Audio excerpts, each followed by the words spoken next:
Chinese খাবারটা ছোট বড় সবারই অনেক বেশি পছন্দ। তো আজকে আমার ছেলের আবদার ছিল তাকে ফ্রাইড রাইস আর চিকেন ফ্রাই করে দিতে হবে। কিভাবে কি করলাম চলুন সেটাই শেয়ার করছি। ফ্রাইড রাইস রান্না করার জন্য যে ভাতটা প্রয়োজন ওইটা আগের দিন রাত্রে রান্না করে রাখলে অনেক ভালো হয়। যখন ভাতটা 80% ফুটে আসবে ওই সময় ভাতটাকে নামিয়ে নিতে হয়, পুরোপুরি একদম ফুটিয়ে ফেলা যাবে না, তাহলে কিন্তু একদম স্টিকি হয়ে যাবে আর খেতেও ভালো লাগবে না। আমার ভাতটা কিন্তু অনেক ঝরঝরা হয়েছে পারফেক্ট টাইমে নামিয়ে নেওয়ার জন্য। ভাতটাকে আমি একটা ট্রেতে ঢেলে ছড়িয়ে দিয়ে ফ্যান দিয়ে দিয়েছি। ভাতের গরম কমে যখন রুম টেম্পারেচারে চলে এসেছে তখন আমি বাটিতে তুলে ভাতগুলোকে নর্মাল ফ্রিজে রেখে দিয়েছিলাম সারা রাত। আর এদিকে আমি ভেজিটেবল রান্না করার জন্য ভেজিটেবলগুলোকে একটু বড় বড় সাইজ করে কেটে নিয়েছি। ভেজিটেবলের রেসিপিটা যেহেতু আগে একবার দেখিয়েছি এজন্য আজকে আর দেখালাম না। এদিকে আমি রাইস রান্না করার জন্য বাঁধাকপি, তারপর হচ্ছে সিম, ওইদিকে গাজর, এগুলোকে আমি ঝুরি ঝুরি করে কেটে নিয়েছি। তারপরে এদিকে আমি কিছু মটরশুঁটি নিয়ে নিয়েছি, আরও নিয়ে নিয়েছি হচ্ছে কাঁচামরিচ, তারপর হচ্ছে রসুন। ভেজিটেবলগুলো সুন্দর করে প্রসেসিং করে নিয়ে আমি মাংস প্রসেসিংয়ে চলে গেলাম। আমি হচ্ছে মুরগির মাংসের বুকের পিস নিয়ে ওগুলোকে একদম পাতলা পাতলা করে কেটে নিয়ে তার মধ্যে খানিকটা সয়া সস আর হচ্ছে কর্নফ্লাওয়ার দিয়ে সুন্দরভাবে 15 মিনিটের মতো ম্যারিনেট করে রেখে দিয়েছিলাম। এতে করে মাংসটা অনেক জুসি হয়। তারপর চুলাতে আমি একটা প্যান বসিয়ে দিয়ে তার মধ্যে খানিকটা তেল দিয়ে দিলাম, আর তেলটা গরম হয়ে এলে আমি এর মধ্যে দিয়ে দিলাম হচ্ছে কেটে রাখা রসুনগুলো। তো রসুনগুলো দিয়ে আস্তে আস্তে নাড়াচাড়া করে ভেজে নিতে হবে।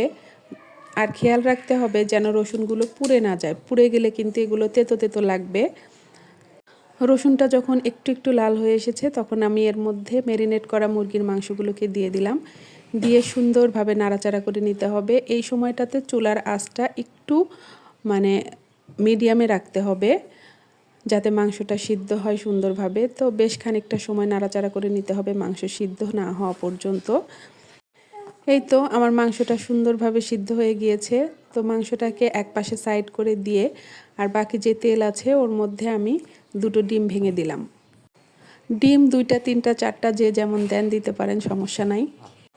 তারপর আমি এর মধ্যে খানিকটা লবণ দিয়ে দিলাম, আর ওদিকে আমি মাংসতে লবণ দিয়েছিলাম না, এই জন্য মাংসতেও একটু লবণ দিয়ে দিলাম। তবে সয়া সস থাকলে হচ্ছে লবণটা বেশি দিতে হয় না, কারণ সয়া সসে লবণ থাকেই। তো এইবার হচ্ছে ডিমটাকে সুন্দরভাবে ঝুরি ঝুরি করে ভেঙে নিতে হবে। তো এই তো দেখতে পাচ্ছেন আমি কত সুন্দরভাবে ডিমটাকে ঝুরি করে নিচ্ছি। এ পর্যায়ে ডিমটা ঝুরি ঝুরি করা হয়ে গেলে আমি হচ্ছে মাংসের সাথে ডিমটাকে সুন্দরভাবে মিশিয়ে নিব। তো এইভাবে আরও 2-3 মিনিটের মতো মাংসের সাথে ডিমটাকে ভেজে নিতে হবে। তো আমার মাংসের সাথে ডিমটা মিশিয়ে নেওয়া হয়ে গেছে।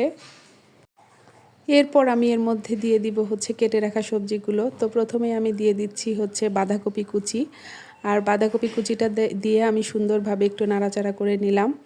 তারপর হচ্ছে এর মধ্যে আমি দিয়ে দিলাম গাজর কুচি। তো তারপর আমি এর মধ্যে দিয়ে দিলাম হচ্ছে গাজর কুচি, আর তার সাথে দিয়ে দিলাম হচ্ছে কেটে রাখা সিমগুলো আর কাঁচামরিচ। তো সবজিগুলো দিয়ে দেওয়ার পরে আমাকে সুন্দরভাবে ভালোভাবে নাড়াচাড়া করে নিতে হবে। 3-4 মিনিটের মতো নাড়াচাড়া করে নিলেই এনাফ।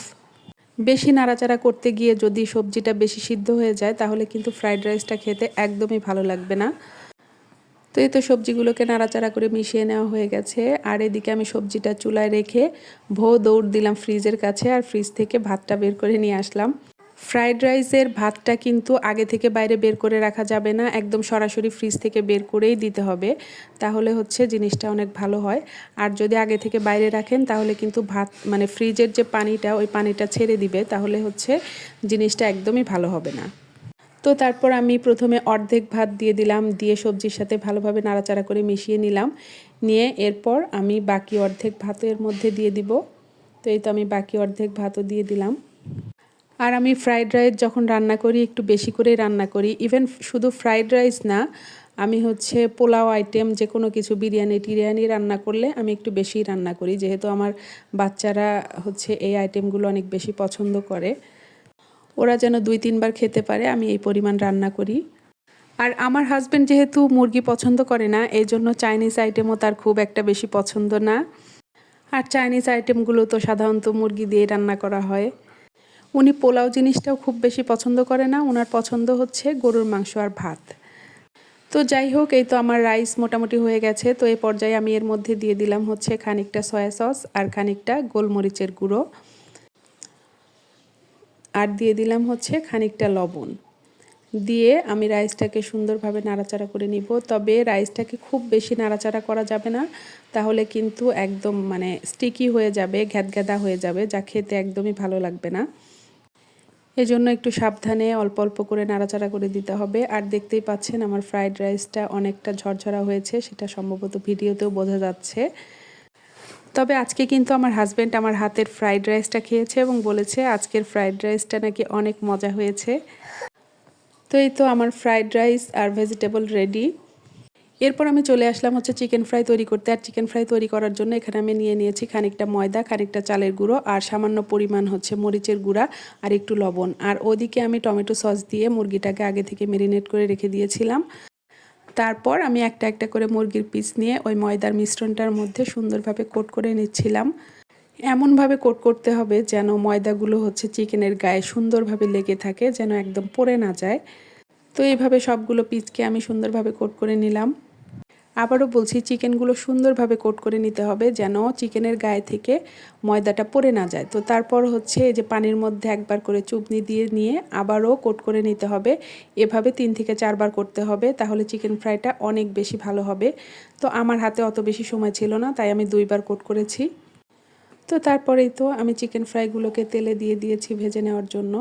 আর এগুলোকে সুন্দরভাবে মৃদু আঁচে ভাজতে হবে যেন সুন্দরভাবে সিদ্ধ হয়ে যায়। আর এই তো দেখতে পাচ্ছেন কত সুন্দর কালার চলে এসেছে, একদম পারফেক্ট চিকেন ফ্রাই। এই তো রেডি হয়ে গেল আমার চাইনিজ প্ল্যাটার। আজকের ভিডিও এই পর্যন্ত। সবাই ভালো থাকবেন, সুস্থ থাকবেন। আল্লাহ হাফেজ।